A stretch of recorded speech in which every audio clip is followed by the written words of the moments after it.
Hi everyone, this is Abin from Evika. അങ്ങനെ നമ്മുടെ iOS 16.1 official update ഇപ്പോൾ വന്നിട്ടുണ്ട്. അതോടൊപ്പം തന്നെ iPadOS 16.1, macOS 13 അല്ലെങ്കിൽ വെഞ്ചൂറ, പിന്നെ നമ്മുടെ watchOS 9.1, പിന്നെ HomePodOS, tvOS, അവസാനമായി നമ്മുടെ iOS 15.7.1 ഒഫീഷ്യൽ അപ്ഡേറ്റ് ഇപ്പോൾ നമുക്ക് റിലീസ് ആയിട്ടുണ്ട്. അപ്പോൾ ഈ പറയുന്ന എല്ലാ സോഫ്റ്റ്വെയർ അപ്ഡേറ്റ്സിൻ്റെയും ഒരു ഡീറ്റെയിൽഡ് വീഡിയോ വരും ദിവസങ്ങളിൽ നമ്മുടെ ചാനലുണ്ടാവും. അതുകൊണ്ട് തന്നെ നമ്മുടെ ചാനൽ ഇതുവരെ സബ്സ്ക്രൈബ് ചെയ്തില്ലെങ്കിൽ ഇപ്പോൾ തന്നെ സബ്സ്ക്രൈബ് ചെയ്യുക. തൊട്ടപ്പുറത്തുള്ള ബെല്ലൈക്കൺ എനേബിൾ ചെയ്യുകയാണെങ്കിൽ നമ്മൾ റിലീസ് ചെയ്യുന്ന എല്ലാ OSൻ്റെയും അതേപോലെ ആപ്പിൾ ലീക്സിൻ്റെയും റൂമേഴ്സിൻ്റെയും അപ്ഡേറ്റ്സിൻ്റെയും എല്ലാ ന്യൂസിൻ്റെയും ഒരു വീഡിയോ നിങ്ങൾ മിസ് ചെയ്യാതെ കാണുകയും ചെയ്യും. അതോടൊപ്പം ഞാൻ നിങ്ങളെ ഒന്നും കൂടെ നമ്മുടെ ടെലിഗ്രാം ആപ്പിൾ കമ്മ്യൂണിറ്റിയിലേക്ക് ഇൻവൈറ്റ് ചെയ്യുകയാണ്. അവിടെ ജോയിൻ ചെയ്യുകയാണെങ്കിൽ ആപ്പിൾ ഡ്രൈവ് വരുന്ന ഓരോ പുതിയ ലീക്സും ഡിസ്കഷൻസും എല്ലാത്തിലും നിങ്ങൾക്ക് പങ്കെടുക്കാം. അപ്പോൾ അവിടെ ജോയിൻ ചെയ്യാൻ ലിങ്ക് ഞാൻ നമ്മുടെ ഡിസ്ക്രിപ്ഷൻ ബോക്സിൽ കൊടുത്തിട്ടുണ്ട്. അല്ലെങ്കിൽ ഈ കാണുന്ന QR കോഡ് ജസ്റ്റ് ഒന്ന് സ്കാൻ ചെയ്താൽ മതി. ഇപ്പം തന്നെ ഒരു ആപ്പിൾ ടെലിഗ്രാം മെമ്പറായിട്ട് നിങ്ങൾക്ക് മാറാം. നമ്മുടെ iOS 16.1 വന്നിരിക്കുന്ന കുറേയധികം ഫീച്ചേഴ്സും ബഗ് ഫിക്സസും ബഗ്ഗുകളും എന്തൊക്കെയാണ് നമുക്ക് നോക്കാം. തുടക്കം തന്നെ നമ്മൾ ഈ ഒരു പെർട്ടിക്കുലർ iOS 16.1 ബിൽഡ് നമ്പറിൽ നിന്ന് നമുക്ക് സ്റ്റാർട്ട് ചെയ്യാം. ഈ ഒരു ബിൽഡ് നമ്പർ നമ്മൾ ചെക്ക് ചെയ്യാനായിട്ട് നമ്മൾ നേരെ സെറ്റിങ്സിലേക്ക് പോവുക. അവിടെ നിന്ന് ജനറൽ, അവിടെ എബൌട്ട് സെക്ഷനിൽ പോയി നമ്മുടെ സോഫ്റ്റ് വേർഷൻ ടാപ്പ് ചെയ്യുമ്പോൾ ഇപ്പോൾ നമുക്ക് കാണാൻ പറ്റും 20B79 എന്ന്, അതായത് നമ്മുടെ ഒഫീഷ്യൽ അപ്ഡേറ്റിൻ്റെ ബിൽഡ് നമ്പറാണ് നമുക്ക് ഈ കാണുന്നത്. അതേപോലെ തന്നെ നമ്മുടെ ഈ iOS 16.1 നമുക്കൊരു പുതിയ മോഡേൺ ഫേംവെയറിൻ്റെ അപ്ഡേഷൻ വന്നിട്ടുണ്ട്. അതുകൊണ്ട് തന്നെ നമുക്ക് എന്തെങ്കിലും കണക്റ്റീവായിട്ടുള്ള ഇഷ്യൂസ് ഉണ്ടെങ്കിൽ ഈ ഒരു വേർഷനിൽ നമുക്ക് കുറച്ചധികം കുറയാനുള്ള ചാൻസ് ഉണ്ട്. അപ്ഡേഷൻ്റെ കാര്യങ്ങൾ അല്ലെങ്കിൽ ഒരു പുതിയ ഫീച്ചേഴ്സിൻ്റെ കാര്യങ്ങൾ പറയുമ്പോൾ ഏറ്റവും ആദ്യം പറയേണ്ടത് നമ്മുടെ ബാറ്ററി പെർസെൻറ്റേജിൻ്റെ കാര്യമാണ്. കാരണം iPhone 11, iPhone XR, പിന്നെ iPhone 12, 13 mini ഈ പറഞ്ഞ ഡിവൈസുകൾക്കൊന്നും നമുക്ക് ബാറ്ററി പെർസെൻറ്റേജ് അവൈലബിൾ ആയിരുന്നില്ല. പക്ഷേ iOS 16.1 നമുക്ക് ബാറ്ററി പെർസെൻറ്റേജ് അവൈലബിൾ ആണ്. അത് നമ്മൾ നേരെ ബാറ്ററി എന്ന ഓപ്ഷൻ എടുക്കുക. ഇവിടെ നമുക്ക് iOS 16.1 ബാറ്ററി പെർസെൻറ്റേജ് അവൈലബിൾ ആയിട്ടുണ്ട്, അതും iPhone 11. ഇപ്പോൾ നിങ്ങൾ നോക്കിയാൽ മനസ്സിലാവും നമ്മുടെ ഈ ഒരു ബാറ്ററി പെർസെൻറ്റേജും അതേപോലെ ബാറ്ററിയുടെ സ്റ്റാറ്റസും ഒരേപോലെ കുറഞ്ഞിട്ടുണ്ട്. നമ്മുടെ iOS 16 നമ്മുടെ ബാറ്ററി പെർസെൻറ്റേജ് 54 ആണെങ്കിലും നമ്മുടെ ഈ ഒരു ബാറ്ററിയുടെ ആ ഒരു സ്റ്റാറ്റസ് ഫുള്ളായിട്ട് തന്നെയായിരുന്നു ഇരുന്നേച്ചത്. ആ ഒരു പ്രശ്നം നമ്മുടെ ഈ ഒരു iOS 16.1 ആപ്പിൾ റിസോൾവ് ചെയ്തിട്ടുണ്ട്. പിന്നീട് battery health and charging option നമ്മൾ സെലക്ട് ചെയ്യുകയാണെങ്കിൽ US കൂട്ടർക്ക് മാത്രം ഇവിടെ ഒരു ക്ലീൻ എനർജി എന്ന് പറഞ്ഞൊരു ഓപ്ഷൻ അവൈലബിൾ ആയിട്ടുണ്ടാവും. ആ ഒരു ഓപ്ഷൻ എന്തിനാണെന്ന് വെച്ചാൽ നമ്മുടെ ഈ പറഞ്ഞ ചാർജിങ് കാരണം വരുന്ന കാർബൺ എമിഷൻ കുറക്കാനുള്ള ഒരു ഫുട് പ്രിൻ്റ് പോലെയാണ് നമ്മുടെ ആപ്പിൾ ഈ ഒരു ഓപ്ഷൻ അല്ലെങ്കിൽ ഒരു ക്ലീൻ ചാർജിങ് ഓപ്ഷൻ USA മാത്രം ഇപ്പോൾ അവർ ഇൻട്രൊഡ്യൂസ് ചെയ്തിരിക്കുന്നത്. പിന്നീട് നമ്മൾ നോക്കേണ്ടത് നമ്മുടെ ലോക്ക് സ്ക്രീനിലും ഹോം സ്ക്രീനിലുള്ള കസ്റ്റമൈസേഷനാണ്. ഹോം സ്ക്രീനിലും ലോക്ക് സ്ക്രീനിലുള്ള കസ്റ്റമൈസേഷനാണ്. ഞാനിപ്പോൾ ഈ ഒരു ഡോണ്ട് ഡിസ്റ്റർബ് മോഡ് ഓഫ് ചെയ്യാം. അതിനുശേഷം ഞാനിവിടെ ടാപ്പ് ചെയ്ത് പിടിക്കുകയാണെങ്കിൽ എനിക്കിവിടെ കസ്റ്റമൈസേഷൻ എന്നൊരു ഓപ്ഷൻ ഉണ്ടാവും. ഞാനിവിടെ ടാപ്പ് ചെയ്യുകയാണെങ്കിൽ എനിക്ക് ലോക്ക് സ്ക്രീനും അതേപോലെ ഹോം സ്ക്രീനും സ്പെസിഫിക് ആയിട്ട് ഏത് വേണം കസ്റ്റമൈസ് ചെയ്യാനുള്ള ഓപ്ഷൻ എന്ന് നമുക്ക് ഇപ്പോൾ നമ്മുടെ iOS 16.1 അവൈലബിൾ ആണ്. ഈ ഒരു ഓപ്ഷൻ നമ്മൾ സെലക്ട് ചെയ്യുന്നതുകൊണ്ട് തന്നെ നമുക്ക് പെട്ടെന്ന് ഏതാണ് സെലക്ട് ചെയ്യേണ്ടത് ഏതാണ് കസ്റ്റമൈസ് ചെയ്യേണ്ടതെന്ന് എളുപ്പത്തിന് തീരുമാനിക്കാൻ പറ്റും. അതേപോലെ നമ്മുടെ ഈ ഒരു ലോക്ക് സ്ക്രീനിൽ വന്നിരിക്കുന്ന അടുത്ത മാറ്റമാണ് ലോക്ക് സ്ക്രീൻ നമ്മൾ ചേഞ്ച് ചെയ്യേണ്ടത്. നമുക്ക് ഈ ഒരു വാൾപേപ്പർ എന്ന ഓപ്ഷൻ എടുക്കുക. വാൾപേപ്പർ എന്ന് പറഞ്ഞ ഓപ്ഷനിൽ നമുക്കിപ്പോൾ ഒരു വ്യത്യാസം കാണാൻ പറ്റും. ഇവിടെ കറണ്ട് എന്ന ഓപ്ഷൻ നമുക്കിവിടെ അവൈലബിൾ ആണ്. അതേപോലെ നമുക്ക് ഓരോ വാൾപേപ്പർ ചേഞ്ച് ചെയ്യുമ്പോഴും നമുക്കിവിടെ സെറ്റ് ആസ് കറണ്ട് എന്ന ഓപ്ഷനും അതേപോലെ ആഡ് ന്യൂ വാൾപേപ്പർ എന്ന ഓപ്ഷനും നമുക്കിവിടെ കാണാൻ പറ്റും. ഇങ്ങനെ നമുക്ക് ഏകദേശം ഒരു 200 സെറ്റ് വാൾപേപ്പേഴ്സ് വരെ നമുക്കിവിടെ തയ്യാറാക്കാൻ പറ്റും. 200-ന് ശേഷമായിരിക്കും നമ്മുടെ ആപ്പിളിൻ്റെ ഒരു പ്രോംപ്റ്റ് മെസ്സേജ് നമുക്കിവിടെ വരുക. ഏതെങ്കിലും ഒരു വാൾപേപ്പർ ഡിലീറ്റ് ചെയ്യാനാണ് ഇനി നമുക്കൊരു പുതിയ വാൾപേപ്പർ സെറ്റ് ആഡ് ചെയ്യാൻ പറ്റുള്ളൂ എന്ന്. അതുകൊണ്ട് തന്നെ നമുക്ക് ഏതെങ്കിലും ഒരു 200 വാൾപേപ്പർ ഇഷ്ടത്തിനുള്ള ആ 200 വാൾപേപ്പർ നമുക്ക് സെറ്റ് ചെയ്യാൻ പറ്റുന്ന ആ ഒരു ഓപ്ഷനും നമ്മുടെ ഈ പറയുന്ന OSൽ വന്നിട്ടുണ്ട്. പിന്നീട് വന്ന മാറ്റം നമ്മുടെ സ്ക്രീൻഷോട്ടിലാണ്. ഇപ്പോൾ ഞാനൊരു സ്ക്രീൻഷോട്ട് എടുക്കുകയാണെങ്കിൽ ആ ഒരു സ്ക്രീൻഷോട്ട് ടാപ്പ് ചെയ്തതിന് ശേഷം നമ്മുടെ ഈ ഒരു ഡൺ എന്നുള്ള ബട്ടൺ നമ്മൾ ടാപ്പ് ചെയ്യുകയാണെങ്കിൽ ഇപ്പോൾ നമുക്ക് കുറച്ചധികം മാറ്റത്തിലാണ് ഈ ഒരു ഇൻ്റർഫേസ് വന്നിരിക്കുന്നത്. അതേപോലെ തന്നെ ആ ഒരു കാര്യങ്ങളിലും മാറ്റങ്ങളുണ്ട്.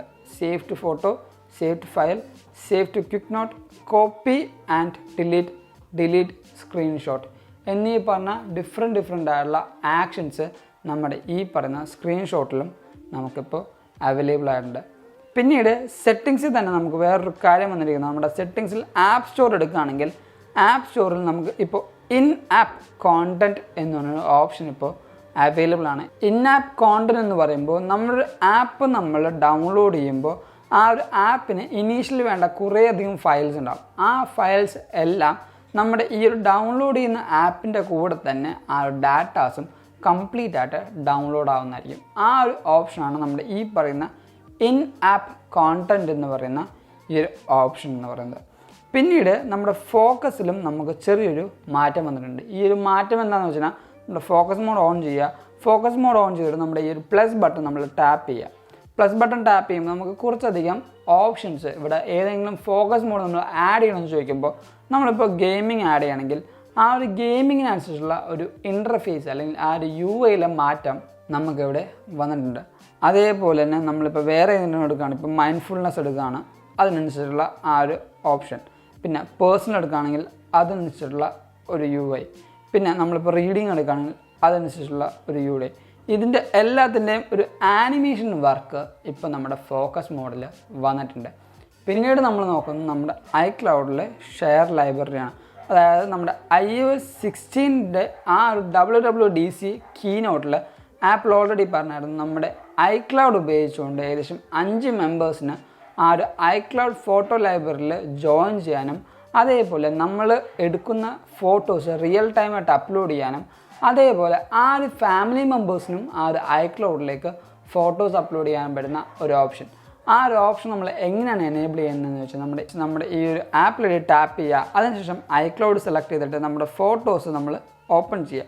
ഇവിടെ ഫോട്ടോസ് ഓപ്പൺ ചെയ്യുമ്പോൾ സിങ്ക് ദിസ് ഐഫോൺ എന്നുണ്ടാവും.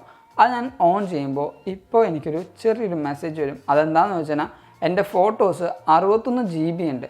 എൻ്റെ iCloud സ്റ്റോറേജ് ആണെന്ന് പറയുന്നത് 3.5 GB ആണ്. അതുകൊണ്ടാണ് എനിക്ക് ഈ ഒരു ഓപ്ഷൻ എനേബിൾ ചെയ്യാൻ പറ്റാത്തത്. പക്ഷേ നിങ്ങൾക്ക് അത്രയും കാര്യങ്ങളൊന്നുമില്ല, നിങ്ങളുടെ ഫോട്ടോസും കാര്യങ്ങളൊക്കെ നിങ്ങൾക്ക് ഇതേപോലെ നിങ്ങളുടെ ഫ്രണ്ട്സായിട്ടും ഫാമിലി മെമ്പേഴ്സായിട്ടും ഷെയർ ചെയ്യണമെങ്കിൽ ഈ ഒരു ഓപ്ഷൻ എനേബിൾ ചെയ്യുകയാണെങ്കിൽ നമ്മളെടുക്കുന്ന ഫോട്ടോസ്, നമ്മൾ സെലക്ട് ചെയ്യുന്ന ഫോട്ടോസും നമുക്ക് ഈ പറയുന്ന iCloud ഷെയറിങ്ങിലേക്ക് അപ്ലോഡ് ചെയ്യാൻ പറ്റുന്നതാണ്. പിന്നീട് വന്ന മാറ്റം നമ്മുടെ ലൈവ് ആക്ടിവിറ്റിയിലാണ്. ലൈവ് ആക്ടിവിറ്റിയിൽ ഇപ്പോൾ തേർഡ് പാർട്ടി ആപ്ലിക്കേഷൻസിൻ്റെയും കുറേയധികം ലൈവ് ആക്ടിവിറ്റി ഇപ്പോൾ ആപ്പിൾ കൂട്ടിയിട്ടുണ്ട്. അതായത് നമുക്കിപ്പോൾ യൂബർ അതേപോലെ നമുക്കിപ്പോൾ ഏതെങ്കിലും ലൈവ് സ്കോർ ഗെയിംസിൻ്റെ ഒക്കെ കാണുമ്പോൾ ഈ പറയുന്ന ലൈവ് ആക്ടിവിറ്റി നമ്മുടെ ലോക്ക് സ്ക്രീനിൽ നമുക്ക് റിയൽ ടൈമായിട്ട് ക്യാച്ച് ചെയ്യാൻ പറ്റുന്ന ആ ഒരു ഓപ്ഷനും ആപ്പിൾ കുറച്ചും കൂടെ ബെറ്ററായിട്ട് നമ്മുടെ ഈ ഒരു OS-ൽ പുഷ് ചെയ്തിട്ടുണ്ട്. പിന്നീട് വന്നിരിക്കുന്ന കാര്യം നമ്മുടെ ആപ്പിൾ ഫിറ്റ്നസ്സിലാണ്. ആപ്പിൾ ഫിറ്റ്നസ് എന്ന ഓപ്ഷൻ നമ്മുടെ ആപ്പിൾ വാച്ച് യൂസേഴ്സിന് മാത്രമുണ്ടായ ഒരു ഓപ്ഷനാണ്. പക്ഷേ ആപ്പിൾ ഈ ഒരു ഓപ്ഷൻ ഇപ്പോൾ എല്ലാ ഐഫോൺ യൂസേഴ്സിനും കൊടുത്തിട്ടുണ്ട്. പക്ഷേ ഇവിടെ ഒരു കാര്യം ശ്രദ്ധിക്കേണ്ടത്, ഇന്ത്യയിൽ നമുക്ക് ആപ്പിൾ ഫിറ്റ്നസ് പ്ലസ് എന്ന് പറഞ്ഞ ഓപ്ഷൻ ഇല്ല. പുറത്തുള്ള കൂട്ടുകാർക്ക് ആപ്പിൾ ഫിറ്റ്നസ് എന്ന ഓപ്ഷൻ ഉണ്ടെങ്കിൽ ആ ഒരു ഫിറ്റ്നസിൻ്റെ ആ ഒരു ആപ്പിൾ ഫിറ്റ്നസ് പ്ലസിൻ്റെ ആ ഒരു മെമ്പർഷിപ്പ് എടുക്കുകയും അതേപോലെ തന്നെ ആപ്പിൾ ഫിറ്റ്നസ് പ്ലസിൻ്റെ എല്ലാ ബെനിഫിറ്റ്സും യൂസ് ചെയ്യാനും പറ്റുന്നതായിരിക്കും. പിന്നീട് നമ്മുടെ ആപ്പിൾ കാർഡിലും ആപ്പിൾ വാളറ്റിലും നമുക്കൊരു ചേഞ്ച് വന്നിട്ടുണ്ട്. അതെന്താണെന്ന് വെച്ചാൽ ആപ്പിൾ വാളറ്റിൽ ഇപ്പോൾ നമുക്കൊരു ആപ്പിൾ സേവിങ്സ് അക്കൗണ്ട് സ്റ്റാർട്ട് ചെയ്യാൻ പറ്റുന്നതാണ്. ഇത് സ്റ്റാർട്ട് ചെയ്യുന്നതുകൊണ്ട് എന്താണ് ഗുണമെന്ന് വെച്ചാൽ നമ്മുടെ ആപ്പിൾ അക്കൗണ്ടിൽ നമ്മൾ ക്യാഷ് സേവ് ചെയ്യുമ്പോൾ ആ ഒരു സേവിങ്സ് അക്കൗണ്ടിന് ഒരു ഇത്ര രൂപ എന്ന രീതിയിൽ അല്ലെങ്കിൽ ഇത്ര പെർസെൻറ്റേജ് എന്ന രീതിയിൽ ആപ്പിൾ നമുക്ക് ഇൻട്രസ്റ്റ് തിരിച്ചു തന്നതായിരിക്കും. അതേപോലെ തന്നെ ആപ്പിൾ വാളറ്റിൽ ഒരു കീ ഷെയറിങ് ഓപ്ഷൻ നമുക്ക് എല്ലാ കൂട്ടുകാർക്കും അറിയാവുന്നതാണ്. പക്ഷേ ആ ഒരു ഫീച്ചർ ഇപ്പോൾ കുറച്ചും കൂടെ എക്സ്പാൻഡ് ചെയ്തിട്ടുണ്ട് ആപ്പിൾ.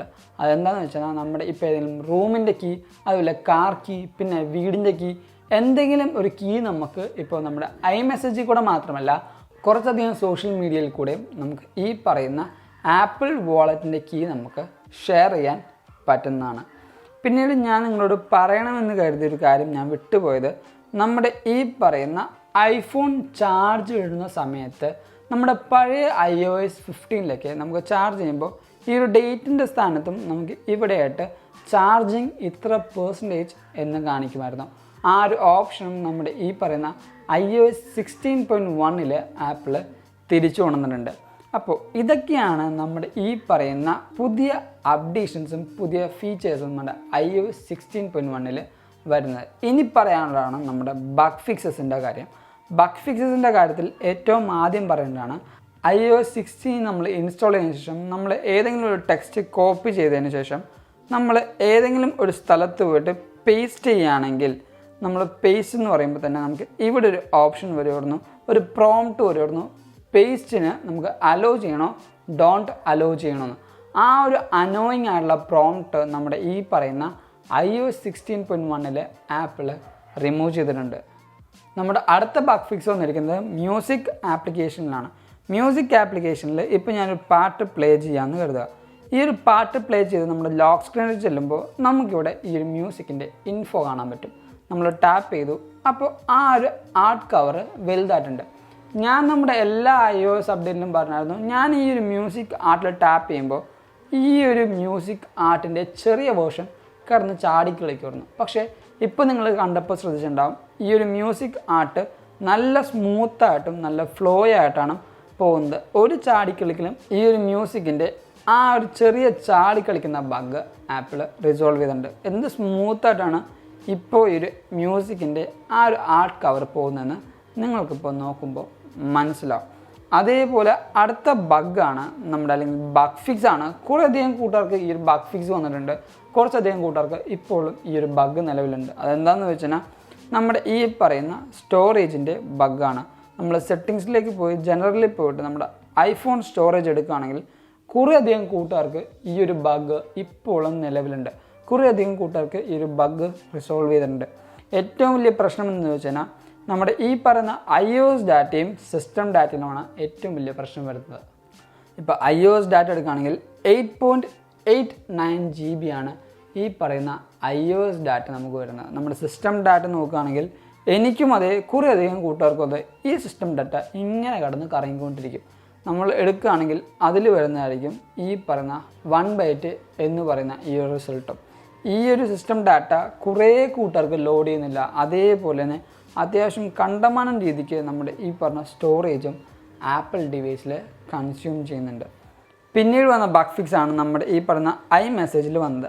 iMessageൽ നമ്മളുടെ കൈ തട്ടി അല്ലെങ്കിൽ എന്തെങ്കിലും ഒരു ബൈ മിസ്റ്റേക്ക് ആയിട്ട് നമ്മുടെ ഏതെങ്കിലും മെസ്സേജ്, അത് ഇമ്പോർട്ടൻ്റ് ആയ മെസ്സേജ് നമ്മൾ ഡിലീറ്റ് ചെയ്യുകയാണെങ്കിൽ നമ്മുടെ ഈ റീസെൻ്റ്ലി ഡിലീറ്റഡ് എന്ന ഓപ്ഷൻ ഉണ്ടായിരുന്നില്ല, അല്ലെങ്കിൽ ആ ഒരു ഓപ്ഷനിൽ കൂടെ നമുക്ക് റീസെൻ്റ്ലി ഡിലീറ്റഡ് നമ്മൾ അൺഡു ചെയ്യുമ്പോൾ ആ ഒരു മെസ്സേജസ് തിരിച്ചു വരുന്നുണ്ടായിരുന്നില്ല.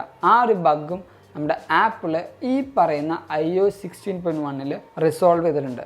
പിന്നീട് വന്ന ബഗ് ഫിക്സ് എന്താണെന്ന് വെച്ചിട്ടുണ്ടെങ്കിൽ നമ്മുടെ റീച്ചബിലിറ്റിയിൽ, അതായത് നമ്മുടെ iPhone 14 Proയിൽ ഡൈനാമിക് ഐലൻഡിൽ നമുക്ക് റീച്ചബിലിറ്റിയുടെ ഓപ്ഷൻ ഉണ്ടായിരുന്നില്ല. അതായത് നമ്മളിപ്പോൾ ഇങ്ങനെ ടാപ്പ് ചെയ്യുമ്പോൾ നമ്മുടെ ഡിവൈസ് ഒരു സിംഗിൾ ഹാൻഡ് ഡിവൈസ് ആയിട്ട് നമുക്ക് യൂസ് ചെയ്യാൻ പറ്റും. അതിനാണ് നമ്മൾ റീച്ചബിലിറ്റി എന്ന് പറയുന്നത്. റീച്ചബിലിറ്റിയിൽ iPhone 14 Proയിൽ ആ ഒരു നമ്മുടെ ഡൈനാമിക് ഐലൻഡും തൊട്ട് താഴത്ത് നമുക്ക് ഇറങ്ങി വരുന്നതായിരിക്കും. ആ ഒരു ഓപ്ഷനും നമ്മുടെ ഈ ഒരു iOS 16.1 ആപ്പിൾ ഇൻട്രൊഡ്യൂസ് ചെയ്തിട്ടുണ്ട്. അടുത്ത ബഗ് ഫിക്സ് എന്ന് വെച്ചാൽ നമ്മുടെ CarPlay നമ്മൾ VPN ഉപയോഗിച്ചുകൊണ്ട് നമ്മൾ കണക്ട് ചെയ്യാൻ നോക്കുകയാണെങ്കിൽ ആ ഒരു കണക്ഷൻ ഫെയിലാവുന്ന ഒരു പ്രശ്നം ഉണ്ടായിരുന്നു. ആ ഒരു പ്രശ്നവും ആപ്പിൾ നമ്മുടെ ഈ പറയുന്ന വേർഷനിൽ നമുക്ക് റിസോൾവ് ചെയ്തിട്ടുണ്ട്. ബഗ് ഫിക്സസിൻ്റെ കാര്യം നമ്മളിനി പറഞ്ഞു. നമുക്കിനി ബഗ്ഗുകളുടെ കാര്യം പറയുകയാണെങ്കിൽ ഇപ്പോഴും കുറേയധികം കൂട്ടുകാർക്ക് നമ്മുടെ ഈ പറയുന്ന സ്ക്രീൻ ഫ്ലിക്കറിങ് ഒരു പ്രശ്നമാണ്. ഈ ഒരു ബഗ് ആപ്പിൾ ഇപ്പോഴും അഡ്രസ്സ് ചെയ്തിട്ടുള്ള കുറേയധികം കൂട്ടുകാർക്ക് ഈ ഒരു ബഗ് ഇപ്പോഴും നിലവിലുണ്ട്. അതേപോലെ തന്നെ ബാറ്ററി ഡ്രെയിനിങ്ങിൻ്റെ ഇഷ്യൂ. ബാറ്ററി ഡ്രെയിനിങ് എന്ന് പറഞ്ഞാൽ എൻ്റെ ഈ ഡിവൈസിൽ എനിക്ക് അത്യാവശ്യം ഡീസൻ്റായ ഒരു ബാറ്ററി പെർസെൻറ്റേജ് അല്ലെങ്കിൽ ബാറ്ററിയുടെ ആ ഒരു ചാർജ് നിൽക്കുന്നുണ്ട്. പക്ഷേ കുറേ കൂട്ടുകാർക്ക് ഈ ഒരു ബാറ്ററി അല്ലെങ്കിൽ ബാറ്ററി ഡ്രെയിനിങ് എന്ന് പറയുന്നത് ഭയങ്കര രീതിക്കാണ്. അതുകൊണ്ട് തന്നെ ഒരു ഡിവൈസ് നമുക്ക് മാക്സിമം പൊട്ടൻഷ്യൽ യൂസ് ചെയ്യുന്നതിനേക്കാളും മുമ്പ് തന്നെ ആ ഒരു ബാറ്ററി ചാർജ് കുറഞ്ഞു പോകുന്നുണ്ട്. പിന്നീട് സ്റ്റോറേജ് ബഗ് ഞാൻ നേരത്തെ പറഞ്ഞ പോലെ തന്നെ കുറേ കൂട്ടുകാർക്ക് കാണിക്കുന്നുണ്ട്, കുറേ കൂട്ടുകാർക്ക് കറക്റ്റായിട്ട് കാണിക്കുന്നില്ല. പിന്നീട് പെർഫോമൻസിൻ്റെ കാര്യം പറയുകയാണെങ്കിൽ, അല്ലെങ്കിൽ പെർഫോമൻസിൻ്റെ മാറ്റങ്ങളെന്ന് പറയുകയാണെങ്കിൽ നമ്മുടെ ഗീക്ക് ബഞ്ച് കൊണ്ട് റിസൾട്ട് എടുക്കുകയാണെങ്കിൽ നമുക്കിവിടെ ആ ഒരു ഫുൾ മാറ്റങ്ങളും നമുക്കിവിടെ കാണാൻ പറ്റും. നമ്മുടെ ഈ പറഞ്ഞ iOS 16.1 നമുക്ക് വരുന്നത് സിംഗിൾ കോറിൽ 1332 മൾട്ടി കോറിൽ പറഞ്ഞാൽ 3417 ആണ്. അത്യാവശ്യം നല്ലൊരു പെർഫോമൻസും അതേപോലെ സ്മൂത്ത്നെസ്സും ഒപ്റ്റിമൈസേഷനും നമ്മുടെ ഈ ഒരു iOS 16.1 നമുക്ക് വരുന്നുണ്ട്. അതേപോലെ 14 പ്രോയിലും അതേപോലെ 14 ഡിവൈസുകളിലും നമുക്ക് കുറച്ചധികം ഡിസ്പ്ലേയിലും കുറേ അധികം ബഗ്ഗുകളുണ്ടായിരുന്നു. ആ ബഗ്ഗുകളും ആപ്പിൾ ഈ ഒരു iOS 16.1 മാക്സിമം കുറച്ചിട്ടുണ്ട്. ബാറ്ററിയുടെ ഇഷ്യൂ പറയുകയാണെങ്കിൽ എനിക്ക് അത്യാവശ്യം ഡീസൻ്റായ ബാറ്ററി പെർഫോമൻസ് തരുന്നുണ്ട്. എൻ്റെ ബാറ്ററി ഹെൽത്ത് എന്ന് പറയുന്നത് ഏകദേശം 88% ഇപ്പോഴും എൻ്റെ ഈ ഒരു ഡിവൈസ് റൺ ചെയ്യുന്നത്. എനിക്ക് അത്യാവശ്യം നല്ല ബാറ്ററി പെർഫോമൻസ് തരുന്നുണ്ടെന്ന് ഈ ഒരു ബാറ്ററി ചാർട്ടിൽ നോക്കുമ്പോൾ തന്നെ നിങ്ങൾക്ക് മനസ്സിലാവും. എൻ്റെ സ്ക്രീൻ ഓൺ ടൈം എന്ന് പറയുന്നത് 5.5 മണിക്കൂറും സ്ക്രീൻ ഓഫ് ടൈം എന്ന് പറയുന്നത് 1 മണിക്കൂറും 5 മിനിറ്റുമാണ്. അത്യാവശ്യം ഡീസൻ്റായ ഒരു ബാറ്ററി പെർഫോമൻസ് എനിക്ക് തരുന്നുണ്ട്. പിന്നീട് തെർമൽ ഇഷ്യൂയുടെ കാര്യം ഞാൻ ഇത്രയും നേരം ഷൂട്ട് ചെയ്തിട്ടും എനിക്ക് ഈ ഒരു ഡിവൈസിൻ്റെ ഈ ഒരു ഭാഗത്തായിട്ട് ചെറിയൊരു വാംത്ത് ഫീൽ ചെയ്യുന്നുണ്ട്. അതേപോലെ നമ്മുടെ സൈഡ് ബാറിലും എനിക്ക് കുറച്ച് വാംത്ത് ഫീൽ ചെയ്യുന്നുണ്ട്. അല്ലാത്ത പക്ഷം വേറെ ഒരു ചൂടോ അല്ലെങ്കിൽ വേറെ ഒരു പോർഷനിലോ എനിക്ക് ചൂട് ഫീൽ ചെയ്യുന്നില്ല. അത്യാവശ്യം നല്ല രീതിക്കുള്ള ഒരു തെർമൽ മാനേജ്മെൻറ്റും എൻ്റെ ഈ ഡിവൈസിൽ നിന്ന് എനിക്ക് ലഭിക്കുന്നുണ്ട്. അപ്പോൾ ഇതൊക്കെയാണ് നമ്മുടെ ഈ പറയുന്ന iOS 16.1 എനിക്ക് കണ്ടുപിടിക്കാൻ പറ്റിയ ബഗ്ഗുകളും ബഗ് ഫിക്സസും പിന്നെ കുറേ അധികം പുതിയ ഫീച്ചേഴ്സും. നിങ്ങൾക്ക് ഞാൻ ഏതെങ്കിലും ഫീച്ചേഴ്സോ എന്തെങ്കിലും കാര്യങ്ങൾ മിസ്സായി പോയിട്ടുണ്ടെന്ന് തോന്നുന്നുണ്ടെങ്കിൽ നമ്മുടെ വീഡിയോ തൊട്ട് താഴത്ത് എന്തായാലും കമൻറ്റ് ചെയ്യാവുന്നതാണ്. അതേപോലെ തന്നെ ഞാൻ നേരത്തെ പറഞ്ഞത് ഞാൻ നമ്മുടെ എല്ലാ പുതിയ ഓപ്പറേറ്റിംഗ് സിസ്റ്റത്തിൻ്റെയും വീഡിയോസ് നമ്മുടെ ചാനലിൽ റിലീസ് ചെയ്യുന്നുണ്ടാവും. അപ്പോൾ നിങ്ങൾക്കത് മിസ് ചെയ്യാതെ എല്ലാ അപ്ഡേഷൻസും കറക്റ്റായിട്ട് മനസ്സിലാക്കാൻ നമ്മുടെ ചാനൽ സബ്സ്ക്രൈബ് ചെയ്യുക. തൊട്ടപ്പുറത്തുള്ള ബെല്ലൈക്കണം എന്തായാലും എനേബിൾ ചെയ്യുക. പിന്നീട് ഞാൻ നമ്മുടെ സ്വന്തം ആപ്പിൾ ടെലിഗ്രാം കമ്മ്യൂണിറ്റിയിലേക്ക് നിങ്ങളെ എന്തായാലും ഇൻവൈറ്റ് ചെയ്യുകയാണ്. കാരണം അവിടെ ജോയിൻ ചെയ്യുകയാണെങ്കിൽ ആപ്പിൾ റിലേറ്റഡ് വരുന്ന ഓരോ പുതിയ ലീക്സും റൂമേഴ്സും അപ്ഡേറ്റ്സ് ന്യൂസും വാൾപേപ്പേഴ്സും നിങ്ങൾക്ക് ലഭിക്കുന്നതാണ്. അപ്പോൾ അവിടെ ജോയിൻ ചെയ്യാൻ ലിങ്ക് ആസ് യൂഷ്വൽ ഞാൻ നമ്മുടെ ഡിസ്ക്രിപ്ഷൻ ബോക്സിൽ കൊടുത്തേക്കാം. അല്ലെങ്കിൽ ഈ കാണുന്ന QR കോഡ് ജസ്റ്റ് ഒന്ന് സ്കാൻ ചെയ്ത് നോക്കിയാൽ ഇപ്പോൾ തന്നെ നമ്മുടെ ആപ്പിൾ ടെലിഗ്രാം മെമ്പറായിട്ടും നിങ്ങൾക്ക് മാറാം. അല്ലാതെ നിങ്ങളിപ്പോൾ ഇൻസ്റ്റാഗ്രാം വഴിയും പുതിയ അപ്ഡേഷൻസൊക്കെ അറിയണമെങ്കിൽ അതിനും നമുക്ക് വഴിയുണ്ട്. നമ്മുടെ ഇൻസ്റ്റാഗ്രാം ലിങ്കും ഞാൻ തൊട്ടതാകത്ത് കൊടുത്തിട്ടുണ്ട്. Go follow me in Instagram too. And thank you so much for watching this whole video. This is Abin Xavier signing from Erica.